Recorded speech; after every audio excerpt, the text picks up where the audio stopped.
Hello everyone, Quinn here and welcome to my birthday haul. I decided to film a little book haul before starting to put all of these books on my shelves. First, I'll start with some books from halfpricebooks.com. Most of them were used, like probably 90% of them were used. I think there was some discounted new books. I will break these up into books that I have read and wanted physically for my collection and new books that are going to go towards my physical TBR. The first book we have is X's and O's by Kayla Gross. This is a MMF, contemporary romance. The River Has Roots by Amal El Mukhtar. This is a fantasy novella. The Village Beyond the Mist by Tsuchiko Kashiwaba, translated from the Japanese by Avery Fisher Dogawa. This is a Japanese children's or middle grade that has fantasy elements. Muscles and Monsters by Ashley Bennett. Now, this, I believe, is the second edition of this book. I had the first one on my e-reader, and I think that they wrote like 15,000 more words or something for this book, and another one that I'll show later was about like 20 or something, like crazy levels of rewriting and improving. So I'm excited to dive back into this. I think I gave it maybe just a 3-star, so I'm interested if my rating will go up rereading it. Moving on to books I have not read yet. The Place of Tides by James Rebanks. This is a nature nonfiction. There Is No Anti-Memetics Division by Quantum. This is a sci-fi. Little Eyes by Samantha Schweblin. This is a horror. Lesser Known Monsters of the 21st Century by Kim Fu. This is a collection of short stories that I think lean more of that sci-fi, maybe fantasy. We have Always Lived in the Castle by Shirley Jackson. This is a classic horror. When We Were Real by Daryl Gregory is a sci-fi. The Adventures of Amina al-Sirafi by Shannon Chakraborty. This is a fantasy with an older protagonist. The Island of Last Things by Emma Slowly. This is a dystopian. This Fatal Kiss by Alicia Jasinska. This is a YA fantasy romance. And lastly, Bramley Hedge, the Classic Collection by Jill Barklam.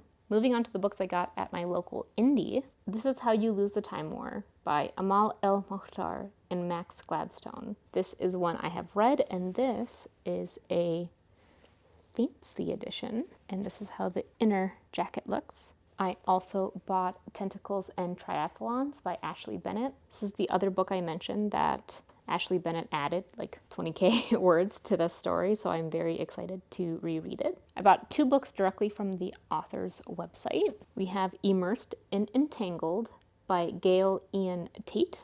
These I both read. I both have the ebook version of it, and I really liked it. It is kind of fucked up, but in a good way. The 3 manga that I bought at Barnes & Noble are 3 active series that I am collecting for. We have Semantic Error Volume 5 by Angie, original story by Jay Sori. Perfect Buddy 6, art by Daki, story by Lash. The Dangerous Convenience Store Volume 7, story and art by 945. Moving on to books that I got as gifts. My friend got me The Crane Husband by Kelly Barnhill. This is a horror novella. As well as Scary Godmother, This Was Your Childhood by Jill Thompson. Look how pretty this is. I love the little Disney Channel movie that played every Halloween, and I think last year or 2 years ago I made my wife watch it for the first time, so it was very exciting. Now, of course, while I had a budget, planned to get,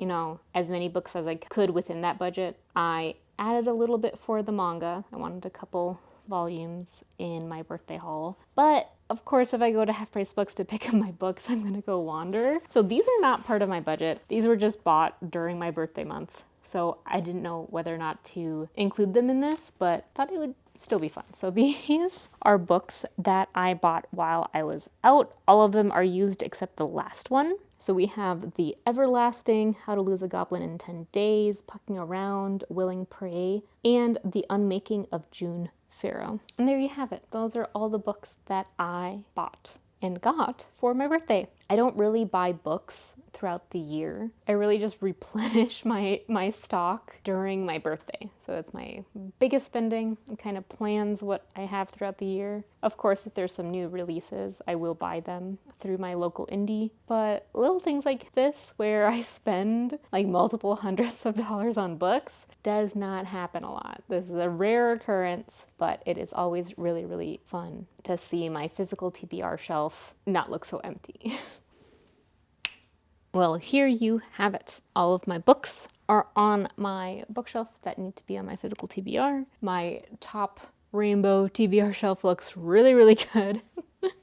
I realize that I like this size of books a lot. Most of my books aren't like the very tall hardcovers. I did forget to mention one other thing that I bought, which is a padded book sleeve by Charlie N. Fox. It has this nice pattern on it, and it's black, which is the color I wear like 99% of the time. So I went with the large size. I could have probably went with a medium size just because of the books that I buy, but I think I wanted to get a bigger size so that I could get a physical book and a Kindle or something. My cat found a spring to play with, of course, as I'm ending this. But that is okay because we are finished. So thank you everyone for sticking around and seeing what books I bought. This is Quinn signing out.